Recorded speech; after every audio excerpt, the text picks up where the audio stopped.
అందరికీ నమస్తే. సీదా హెడ్లైన్స్. 3 కోట్ల లొల్లి మీద తల్లిదండ్రులు గరం. గ్రూప్ 1 పై చేయొద్దట రాజకీయం.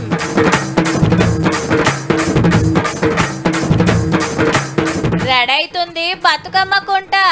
25 నాడు సర్కారోళ్ళ పండుగ.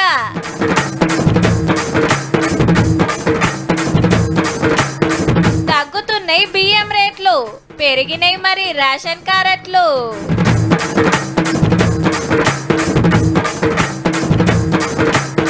ఏసీబీకి దొరికిండు కరెంట్ ఆఫీసర్. అస్సాం మేడం అవినీతిలో సూపర్.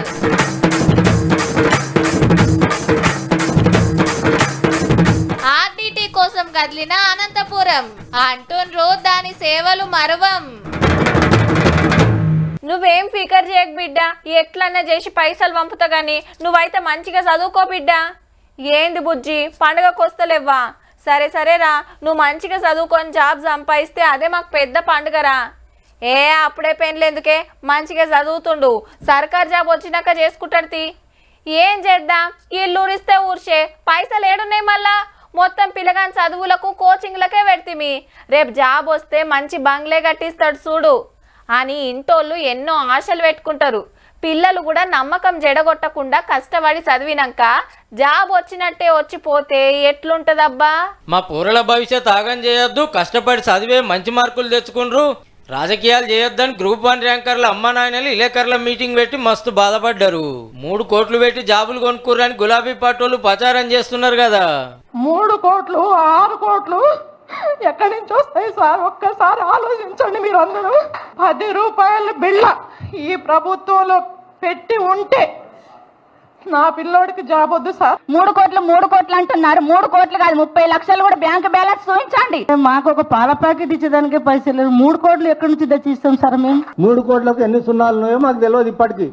అటువంటిది 3 కోట్లు ఇచ్చి ఉద్యోగాలు చేయవలసిన అవసరం ఏముంది? మేము ఏదో వ్యాపారం చేసుకొని బతకగలుగుతాం కదా. నిరుడు గ్రూప్ 1 పరీక్షలు పెడితే 6 నెలల కిందట రిజల్ట్ రాగానే పేపర్లు తప్పుదిద్దిండ్రు. తెలుగులో రాసిన వాళ్ళకి అన్యాయం జరిగిందని హైకోర్టులో కేసేస్తే రిజల్ట్ రద్దు చేసినందుకు గిట్లా బాధపడతారు ర్యాంకర్లు ఇంటోళ్ళు. ఏ రికమెండేషన్ లేకుండానే చదువుకుంది సార్ మా పిల్లలు. 10th లో ఫస్ట్ క్లాస్ వచ్చింది సార్ నా కూతురు. నా బిడ్డ భవిష్యత్తు మంచిగా ఉంటుందని మేమెంత సంతోషంగా ఉన్నాం సార్. ఇప్పటి వరకు మా పిల్లల్ని అన్యాయం చేయకండి సార్. రేపు ఉద్యోగం వస్తుంది, ఇక అపాయింట్మెంట్ వస్తుంది అనగా కోర్టులో కేసు పడింది. ఎంతో ఆమె మ్యారేజ్ చేయాల్సింది ఉండే, అది కూడా ఆగిపోయింది. ఆమె మ్యారేజ్ కూడా కాకుండా అయిపోయింది. హైకోర్టు తీర్పు మీద అప్పీల్కు పోయే పనులుంది టీజీపీఎస్సీ కూడా. మరి అప్పుడేమవుతుందో చూడాలి. మన తెలంగాణ వస్తే మన జాబులు మనకన్నారు. 12 ఏళ్ల తర్వాత అది సాకారం కాబోతే దానికి అడ్డుపులు వేసిండ్రు. వెనకట ఊర్లల్లా నాయనమ్మలు అమ్మమ్మలు బతుకమ్మ ఆడిన చెర్ల కాడనే ఇప్పుడు సుతా ఆడుతుంటారు. కాకుంటే వాళ్ళు సప్పట్లు జరుచుకుంటా ఇప్పటోళ్ళు డీజే పాటల మీద.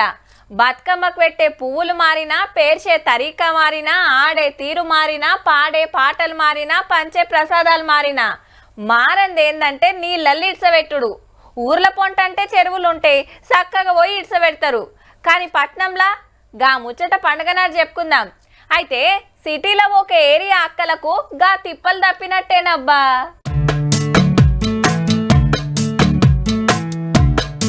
బతుకమ్మ పండుగకు బతుకమ్మ కుంట తయారైతున్నదుల్లో పువ్వు మీద పువ్వు పెట్టి బతుకమ్మను వేసినంత ముద్దుగా కుంటను సింగారిస్తున్నారు. ఈ కితక్ పండుగ జోరుంటది. మరి కొద్దు ముఖ్యమంత్రి సారు మంత్రులే రాబోతున్నారు. 25 తారీఖు నాడు ధూమ్ ధామ్ చేస్తామన్నది మేయర్ మేడము. 2 days ఇంట్లో ఆడుకున్న 25th నుంచి అందరూ కూడా ఇక్కడ ఓపెన్ ఉంటది కాబట్టి అందరూ కూడా మహిళలందరినీ కూడా ఆహ్వానిస్తున్నాము. పచ్చటి పార్కులు, పిల్లలు ఆడుకునే సౌలతి, ఓపెన్ జిమ్, చుట్టూ నడుస్తానికి తోవ ఏం తక్కువ 7.5 కోట్లతోటి మస్తు ముద్దుగా తయారు చేస్తున్నారు. మరి పక్కన ఫ్లడ్డింగ్ అయ్యేటటువంటి ఏరియాస్ మన బతుకమ్మ కూడా తయారు చేయడంతో ఆ నీళ్ళంతా మనకి ఏంది ఆ చుట్టుపక్కల ఉన్న బస్తీలో నీళ్ళన్నీ దీంట్లోకి వచ్చినాయి. దాని పక్కన నాలాల్సిని, ఇన్లెట్ నాలాల్సిని కనుక కరెక్ట్గా చేస్తే ఆ నీళ్ళు, రోడ్డు మీద నీళ్ళంతా కూడా చెరువులోకి వెళ్తాయి. రోడ్లన్నీ కూడా మంచి వాటర్ లాగింగ్ లేకుండా ట్రాఫిక్ ఫ్లో సజావుగా ఉండడానికి అవకాశం. బతుకమ్మ కుంట చరిత్ర తెలుసు కదా. హైదరాబాద్ నడిమిట్ల అంబర్పేటలో వెనకట 16 ఎకరాలు వరుసుకుంటే పండుగ అయినాక చుట్టుముట్టోళ్ళు బతుకమ్మలు తెచ్చి ఇళ్ళనే ఇడిచేటోళ్ళు. ఎవల కళ్ళు మండిపాడనియో ఇంత అమురుకుంటే కుంట మాయమై గిట్లుండే 10 నెలల కిందట దాకా మొత్తం చెత్త చేదారము లండు బొండు తోటి 5 ఎకరాల 15 గుంటలు మిగిలిందట. 4 వద్దులైతే ఇంత కబ్జా పెట్టేటోళ్ళు. ఏమంటే హైడ్రా వచ్చిందో బతుకమ్మ గుట్టను బతికియాలని జిజ్జుతోటి పనులు చాలు చేసింది. జేసీబీ తోటి జర్రంత దూడంగానే గంగమ్మ పైకొచ్చినట్టు నీళ్లు రాగానే మనోళ్ళకి ఇంకింత హుషారు వచ్చింది. గవర్నమెంట్ వాళ్ళు ఫుల్ ఇమ్మతీచుడితోటి కుంట ఆలతే మారి ఇంత ముద్దుగా తయారయ్యింది. ఇది ఒక్కటే కాదు, సిటీలో ఇంకో 4-5 చెరువులు గుత్తకు పట్టి ఇట్లనే చేస్తున్నది హైడ్రా. ఇంకా వేరే చెరువులు కూడా ఫుల్ ఫ్లెడ్జ్డ్ నడుస్తున్నాయి. నల్ల చెరువు కుకట్పల్లి కూడా ఫుల్ ఫ్లెడ్జ్డ్గా అయిపోతుంది. బొమ్మరుగు ద్వాల లేక్ కూడా అవుతుంది. సున్నం చెరువు కూడా అవుతుంది. చెరువులు మాయమైన వార్తలే ఇన్నేళ్ళు విన్నాం గానీ మళ్ళా ఒట్టించుడు అంటే మామూలు ముచ్చటేం కాదుల్లో. బతుకమ్మ కుంట కాడ బతుకమ్మ ఆడినాడు మళ్ళా చూపిస్తాం గానీ ఇయాల్టికైతే గింతే.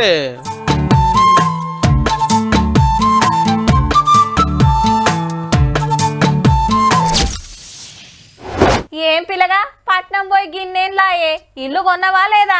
జీతం మంచిగానే వస్తుందటగా. నీ అవ ఉత్త అదురువట్లో ఉన్నావేమ్రా? నీకో 20 లక్షలు ఉన్నాయి, ఓ 60 లక్షలు లోన్ తీసుకుంటే కథం. గా బ్యాంక్ మేనేజర్ మనోడేరా, తక్కువ మిత్తికి ఇప్పిస్తా, మంచిగో కారు కొను, ఎన్ని రోజులు గడ్డొక్కు బండి మీద తిరుగుతావురా, నెలకింత కట్టుకుంటే అయిపాయే అని అంటుంటారు. వాజీవే, కానీ అటు వెనక కొందరు కథ ఏమైతుందో చూడుండ్రి జరా. అందమైన బంగ్లా, చక్కటి కారు, ఇంటి నిండా సామాన్లు, కానీ మనసుకు నిమ్మలం లేదు, పర్సుల పైకం లేదు. నేలొస్తే పైసలకు పీకులాట, కట్టకుంటే ఇజ్జత్ పోయే మాట. సిటీలో చాలా మందిది ఊపర్ శర్వాని, అందరు పరిశాని కత్తున్నదని ఓ సంఘం తెలుసుకొని చెప్పిన ముచ్చట. ఎందుకంటే ప్రతి ఒక్కటి ఈఎంఐలనే ఉన్నందుకు. గా సాఫ్ట్వేర్ వాళ్ళు అయితే నెరి కొలువు ఎక్కడే ఆల్చం, ఒకళ్ళు ఇల్లు కొనుడు, ఒకళ్ళు కారు కొనుడు, ఇంట్లో పట్టణాన్ని సామాన్లు, లక్షల ఫోన్లు, ఖరీదైన పనులు. ఏమన్నా చేతికెంచి కట్టేది ఉన్నదా? బ్యాంకు లోన్ తీసి నెల కింద కిస్తీ లెక్క కట్టుకుంటే కథము అనుకుంటారు. కానీ జాబులు కింద మీద అవుతుండే వరకు మనోళ్ళ జిందగే కింద మీద అవుతుంది. నక్క జీతుల ఏఐ టెక్నాలజీ పుణ్యాన పెద్ద పెద్ద కంపెనీలనే 1000 మందిని తీసేస్తున్నారు. అయ్యో కొలువు పోయిందని వచ్చే నెల ఆగదాయే, ఈఎంఐ ఆగదాయే. ఉన్న కాడికి అప్పు కారట్లు గీకుడు, ఆడిడి అప్పులు తెచ్చి కట్టుడు. అటు బ్యాంకు లోన్ కట్టలేక, ఇటు తెచ్చినప్పు తీర్చలేక తలకాయ పట్టుకుంటురట. కొందరైతే ఈఎంఐలు కట్టుడే బంద్ అయ్యింది. 3 నెలలు కట్టకుంటే మొండిపోద్దు కింద లెక్క. గసొటి ఇండ్ల లోన్లు 1300 కోట్లు, పర్సనల్ లోన్లు 1800 కోట్లు, కాల్ర లోన్లు, ఫోన్ల లోన్లు, ఇంటి సామాన్ లోన్లు 30,000 కోట్లు మొండిపోద్దు కింద పడ్డాయి అంటే చూడుండ్రిగా. అప్పులతో చేయగలేక కొందరు ఆస్తులు అమ్మేసి లోన్లు సుక్తా చేసి మనసు నిమ్మలం చేసుకుంటురట. అట్లా నీ ఈఎంఐలతోటి ఏది కొనకుండ్రని మేము చెప్తలేము, గా సంగపోలు తెలుసుకొని చెప్పింది మీకు చెప్తున్నాం గంతే. మీకు ఇచ్చే జీతము, సైడ్ ఇన్కమ్, ఖర్చులు అన్ని చూసుకొని ముంగట్టుకోండ్రి. అంతేగాని దోస్తుగాడు కొన్నాడు, చుట్టాలు ఎక్కిరిస్తున్నారని తాకత్కు మించి లోన్లు తీసుకొని కొంటే బీడి బిచ్చం కళ్ళు ఉద్దర కథ అవుతుంది మళ్ళా.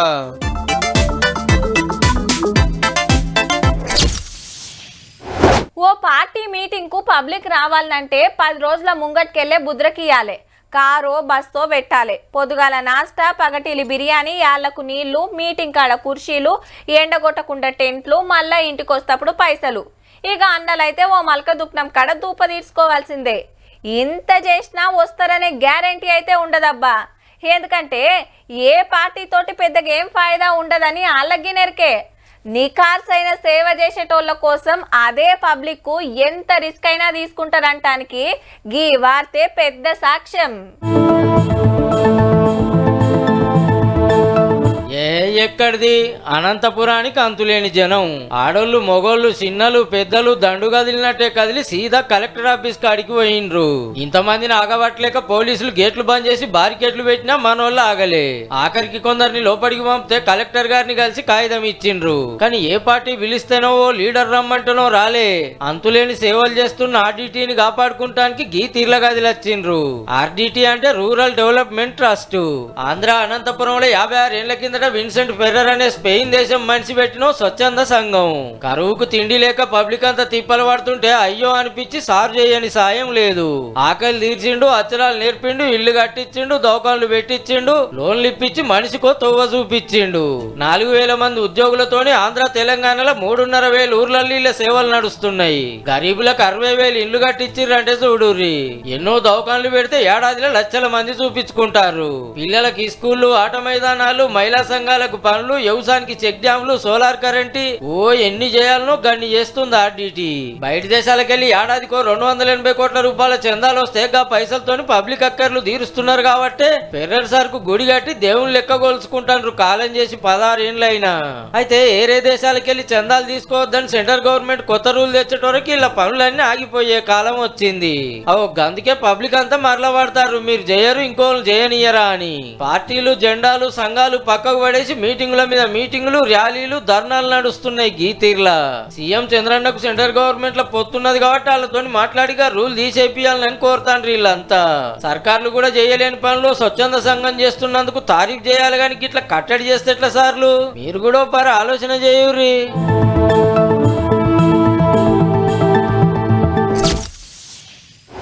యూరియా యూరియా యూరియా, ఏ పేపర్ మర్రేసినా, ఏ టీవీ పెట్టినా, సోషల్ మీడియా చూసినా యూరియా వార్తలే. ఈడ అంత పొడుగు లైను, ఆడ అంత పొడుగు లైను, రోజుల కమానం తిరుగుతుండట, ఒకటే బస్తా ఇస్తుడట అని బొచ్చెడు వార్తలు. తక్లీఫ్ అట్లున్నది మళ్ళా. మరెన్నడు తీర్తాయో యూరియా కష్టాలు కానీ ఇప్పుడు ఏం నడుస్తుందో చూడుండ్రి. మరి గల్లీల రైతుల లైన్లు, ఢిల్లీలో సర్కారోళ్ళ లైను. మాకు సరిపోనియాలని రైతులు, మా రాష్ట్రానికి జాలతలేదని మంత్రులు, ఎంపీలు. ఈడ స్టేట్ సర్కార్ అడిగితే వీళ్ళు పోయి సెంట్రల్ గవర్నమెంట్ అడుగుడు. నెల 15 రోజుల కంచెలు ఇదే కథ. సెంటర్ ఎరువుల చిన్న మంత్రి అనుప్రియ మేడాన్ని కలిసి ఈ నెల ఇంకో 2 లక్షల టన్నుల యూరియా కావాలని కోరిండు మన వ్యవసాయ మంత్రి తుమ్మల సారు. ఇప్పుడే గింత తిప్పల కాబట్టి రేపు యాసంగి గిట్లా కావద్దా అని అప్పటిది కూడా ఇప్పుడే అడిగిండు. నెల 2 లక్షల టన్నుల లోడ్ తప్పకుండా పంపాలని. మాకు గ్యాప్ ఇంకా 2 లక్షల చిల్లర ఉంది ఈ ఖరీఫ్ లో ఇవ్వాల్సింది. దాన్ని కూడా ఈ నెల రోజుల్లోనే ఇస్తే రబీకి కూడా మేము ప్లాన్ చేసుకోగలుగుతాం. ఈ వారంలో ఇంకొక 40,000 ఎక్స్ట్రా ఇస్తామని చెప్పడం కూడా జరిగింది. అన్ని రాష్ట్రాలకు సప్లై చేయవలసిన జిమ్మదారి దేశాన్ని ఏలేటోళ్ళదే. మరి అయితే ఈ వారంలో 80,000 టన్నుల లోడ్ వస్తుందట. కానీ అది ఏ మూలకు జాలేటట్టు లేదు. వరి, పత్తి, మక్క అన్నిటికీ ఇస్తారా? ఏడ చూడు ఇంతింత పొడుగు లైన్లు, రోడ్ల మీద ధర్నాలు, పోలీసులు వచ్చి బుద్రకిచ్చుని నడుస్తుంది. నైట్ 12 గంటలకు వచ్చిన ఒక సంచుడి లేదు. ఈ అవసరం అడుగుతుంది, అవసరం లేదు. వ్యవసాయం చేయడానికి చాలా కష్టమైంది. మనకాన్నే కాదు ఆంధ్రాలో కూడా యూరియా తిప్పలే. సెంట్రల్ గవర్నమెంట్ లో పొత్తున్న చంద్రన్న కూడా చేతుల మీదకి లేవట్టిండు. మీదకించి సరిపోని రాంతి నేనేం చేయాలి నాని. కాకుంటే రైతులకు ఆఫర్ ఇచ్చిండు. ఇప్పుడు ఎవరెంత వాడుతున్నారో లెక్కుంటది కదా. వచ్చే తాపకు తగ్గించుకుంటే బస్తాకి 800 రూపాయలు రైతుల అకౌంట్ లో ఇస్తారట. ఉపాయం మంచిగానే ఉన్నది కానీ ఎట్లా తగ్గించుకోవాలనో, తగ్గించిన పంటలు ఎక్కువ ఎట్లా వండియొచ్చో సలహా ఇస్తే ఇంకా బాగుండే సారు.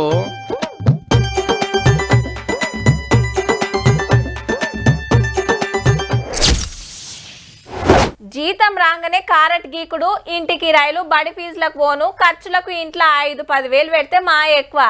ఇంతో అంతో దాచుకున్న పైకం ఉంటే ఓ 50,000, 1,00,000 ఉండొచ్చు. అంతకంటే ఎక్కువ ఉంటే తీసుకుపోయి బ్యాంకులు వేస్తారు కానీ ఇంట్లో అయితే పెట్టుకోరుల్లా. ఎందుకంటే దొంగల భయం. ఉన్నోళ్ళైతే ఓ 5 లక్షలో 10 లక్షలో ఉంటే ఉండొచ్చు. మరి గీసారేంది మోతాదు బ్యాంకే ఇంట్లో పెట్టుకున్నాడు పో. కడక్ కడక్ నోట్లు చూస్తుంటే కళ్ళు చెమక్కుమంటున్నాయిలే. మొత్తం 500 నోట్ల కట్టలే. గట్ రోకు 200, 100 కట్టలు ఉన్నట్టున్నాయి. ఎంచితే ఎంతో ఎరికేనా 2,18,00,000. Hyderabad Manikonda area current officer Ambedkar గారు అవినీతి పైకమాట. కాకుంటే దొరికింది ఆయన బినామీ గారి ఇంట్లో. అంబేద్కర్ గారు ఆమ్దానికి మించిన ఆస్తులు కమాయించిండని ఏసీబీకి కంప్లైంట్ వస్తే సార్ దగ్గర మనిషి ఇంట్లో చిన్నపాటి బ్యాంకే బయటపడ్డది. ఇంకేమేం సంపాదించిండో ఏసీబీ ఆఫీసరే చెప్తాడు. ఈ నుండి 3 ప్లాట్స్, ఒక 1000 స్క్వేర్ యార్డ్స్ ఫామ్ ల్యాండ్ నరకోడాలో, ప్లస్ ఒక 5 అంతస్తుల బిల్డింగ్ గచ్చిబౌలిలో, 10 ఎకరాల భూమి సూర్యాపేట ఏరియాలో. ఇవన్నీ మేము ఇప్పటివరకు మెదకు, నల్గొండ, సూర్యాపేట, రంగారెడ్డి సిటీ శివార్లో సార్ చుట్టాలు, దోస్తులు ఇళ్లల్లో 15 టీములు చెకింగులు చేస్తే బొచ్చడు ఆస్తులు వెళ్లే వరకు అరెస్టు చేసింది ఏసీబీ. 200 కోట్ల దానిక సంపాదించిండని ప్రచారం అవుతుంది. మరి ఇక గీ నోట్ల కట్టల బ్యాగ్ చూడుర్రి, 92 లక్షలు ముద్దుగా జమాయించి పెట్టింది గీ మేడం. పేరు నూపూర్ బోరా. అస్సాం సీఎం గారి ఆఫీస్ లో ముఖ్యమైన ఆఫీసర్ అమ్మ. ఓ సెటిల్మెంట్ కేసులో పైసలకు బదిలీ భూమి పట్టా చేపించుకుందట. ఆయనతో ముచ్చట ముఖ్యమంత్రి గారికి తెలుసు. నదిరేపిస్తే ఇంట్లో పైసల కట్టలు, బంగారం బొచ్చడు దొరికింది. ఇక ఒరిస్సాలో సార్ పేరు అశ్విన్ కుమార్ పాండా. ఉత్త 15,000 లంచం తీసుకున్నందుకే దేశమంతా పబ్లిసిటీ వచ్చింది. ఎందుకంటే సర్కార్ కొలువు పరీక్షల ఫస్ట్ ర్యాంక్ సార్దేనట అప్పట్లా. నీ గింత తెలివి మంతునికి గంత పెద్ద పోస్టులుండి గీ ముత్తంత లంచం అన్నవ్వబట్టి తతిమ్మ అవినీతి ఆఫీసర్లంతా ఇంట్లో ఇంత బంగారం వెళ్ళిందట. వారెవ్వా దేశం అంతా ఎవరు లెవెల్లాళ్ళు ఎట్లా ఈలైతే అట్లా మంచిగా కమాయిస్తుండ్రు పో.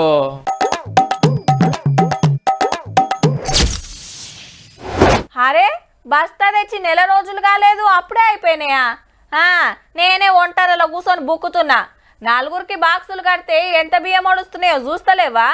ఇగో పొద్దుగాల దోశలకు దొడ్డు బియ్యం పోయి రాత్రికి సన్నయ్య దొడ్డి కలిపోండు. 4 రోజులు ఎక్కువ వస్తాయి. అదేందన్నా మొన్ననే తీసుకుపోతిని, నెల కూడా కాలే, బస్తా మీద 200 ఎక్కువ చెప్తే ఎట్లా? గిట్లుంటుండే మార్కెట్లో మొన్నటి దాకా.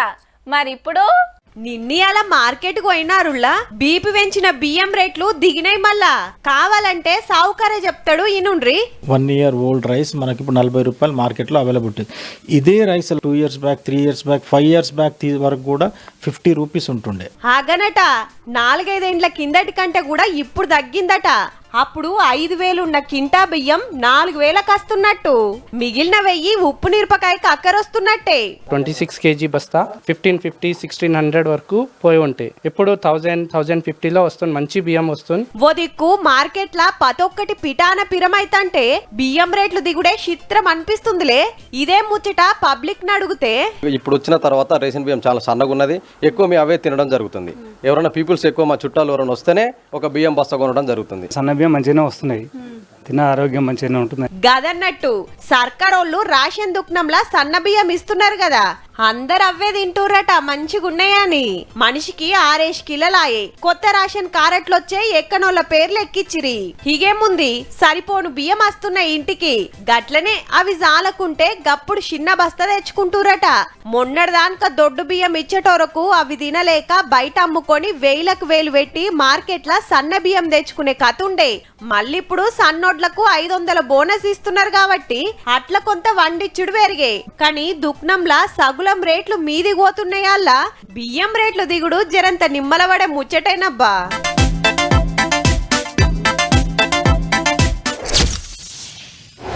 ఇంకో 2 వారాలైతే దసరా. పాలపిట్టెని చూస్తే మంచిదని ఓ నమ్మిక మనకు. కానీ ఏడనన్న కనబడుతుందా? ఫోన్లల్లో ఫోటోలల్లో చూసుకోవాల్సిందే. ఊరే బిష్కెల సప్పుడే లేదు. కోకిల రాగాలు దగ్గే రామశిల్కలు పల్సగాయే. కాకులు కనబడుడే మా భాగ్యమైందబ్బా. కానీ గీడికి పోతే పాలపిట్టె కాదు, పాలపిట్టెల గుంపులే అగుపడతాయి పక్కా. వంతారాకు అందరం వందనం చెప్పవలసిందే. హౌ మరి దేశం పెద్ద కోర్టే తారీఫ్ చేసింది. ఏ రూల్స్ తప్పలేదు, అంత పద్ధతి మీదకెళ్ళే నడుస్తుంది. జీవరాశిని సొంత బిడ్డ లెక్క సాస్తున్నారని తారీఫ్ చేసిండ్రు. మరి ముచ్చట సుప్రీంకోర్టు దాకా ఎందుకు పోయిందంటే బయట దేశాలకు వెళ్ళి రూల్స్ తప్పిదేస్తున్నారు. ఎంత కొన్నారు, పర్మిషన్ ఉందా లేదా, కోట్ల రూపాయలు గోల్మాల్ జరిగిందని ఒకరు కేసు వేసిండ్రు. సరే అని సుప్రీంకోర్టు పాత జడ్జి చలమేశ్వర్ సార్ తోటి ఎంక్వైరీ చేయించింది. సారు వంతారా అంతా తిరిగి మొత్తం చూసి అందరితోటి మాట్లాడి సూపర్ నడుస్తుందని సర్టిఫికేట్ ఇస్తే కోర్టు కూడా గదే మాట అన్నది. వంతారా అంటే దేశంలో తోపు శ్రీమంతుడు రిలయన్స్ కంపెనీ ఓనర్ ముఖేష్ అంబానీ గారి చిన్న కొడుకు అనంత్ అంబానీ నడిపిస్తున్నది. గుజరాత్ రాష్ట్రం జమ్నాగల్ రా 3,500 ఎకరాలలో 2,000 తీవ్ర జాతుల్లో 1,00,000 జీవరాశి సాస్తున్నాడు. దునియాలు ఉన్నాయన్నీ ఈడు ఉండాలనేది సారుకు ఆయుష్. అట్లా 32 దేశాలకెళ్లి 39,000 జంతువులు వస్తే అందులో గజరాజుల మీద గడబడి నడిస్తే ఇప్పుడు గదేం లేదంతే వెళ్ళింది. ఓ పారి ప్రధానమంత్రి మోడీ సార్ కూడా వచ్చి మొత్తం తిరిగి చూసి ఫిదా అయ్యిండుల్లో. అంత మంచిగున్నదని ఖుద్దు సుప్రీంకోర్టే అన్నది కాబట్టి వంతారాల అనంత్ అంబానీ గారు అంబారి మీద ఊరేగినంత ఆనందపడుతుండొచ్చు పో.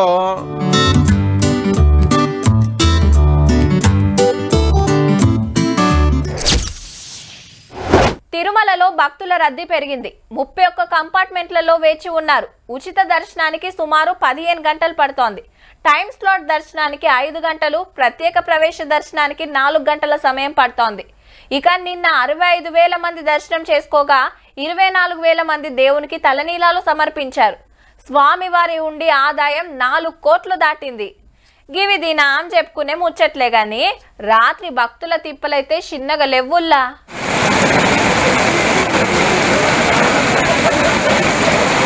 తిరుపతి కొండ మీద దంచుడు దంచింది ఆనా. నెత్తికి అబ్రేక్ కాగితాలు షెత్తిర్లు పట్టుకొని అటొకళ్ళు ఇటొకళ్ళు ఉరికిండ్రు. కొందరు టెంట్ల కింద నిలబడ్డరు. కిరాయికి రూములు దొరకక కరెంటు కూడా కట్ అయ్యే వరకు మస్తు తిప్పలైందట. రోడ్ల మీద చూస్తుండగానే వరదలు వారినాయి. ఈడ కొందరు బైకులు పార్కింగ్ చేస్తే స్కూటీ బండ్లు ఎట్లా నూక్కబోతున్నాయో. నో పార్కింగ్ అని పెట్టిన బోర్డు సుతా అవతలకి గుంజుకపోయింది. మెట్ల తొవ్వల ప్రాజెక్టు గేట్లు తెరిచినట్టే ఉన్నది. అడుగు తీసి అడుగు పెట్టుడే కష్టం. చుట్టుముట్టున్న దుకాణాలల్లా పరదాలు కప్పిన సామాన్లు దర్శినాయి. ఇక పొద్దుగాల కోయిల్ అలవారు తిరుమంచడం నడిచింది. గుడి గోపురం కాంచెల్లి బంగారు వాకిల్ దాకా నీళ్లతోని గడిగి గోడలకు సుగంధ ద్రవ్యాలు పోసిండ్రు. జప్పున్నే ఎంకన్న సామి పెద్ద పండుగ ఉన్నది కదా, గిట్ల గుడిని శుద్ధి చేసిండ్రన్నట్టు.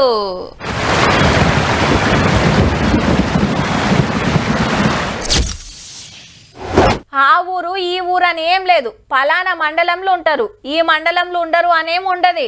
ఓ జిల్లాలో ఎక్కువ ఉంటారు, ఓ జిల్లాలో తక్కువ ఉంటారు. పలానా రాష్ట్రంలో గసంటోళ్ళు ఎవ్వరు లేరనే ముచ్చట్నే ఉండదు, పక్కా ఉంటారు. కాకుంటే జరంతా ఎక్కువ తక్కువ. అసంటోళ్ళు అంతా కలిసి ఓ తాన రికార్డు కొట్టిండ్రుల్లా. ఇంతకు వాళ్ళు ఎవరు, దేంట్లో రికార్డు కొట్టిండ్రు చెప్పరాదంటుండ్రా. చూడుండ్రి ఉత్తరప్రదేశ్లో జాబుల జాతర నడుస్తాందుల్లా.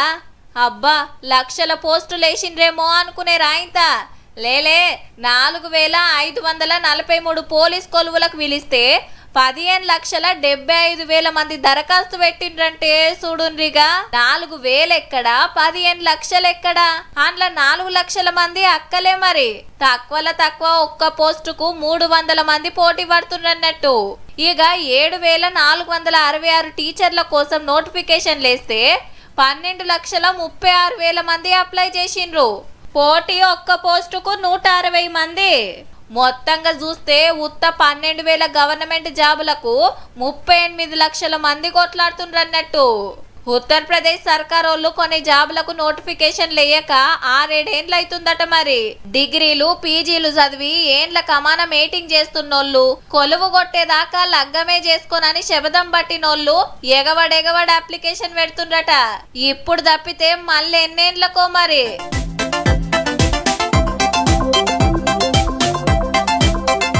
చూసిండ్రు కదా, ఇక ఇయాల్టి తీన్మార్ వార్తలు ఉంటాం. మళ్ళా నమస్తే.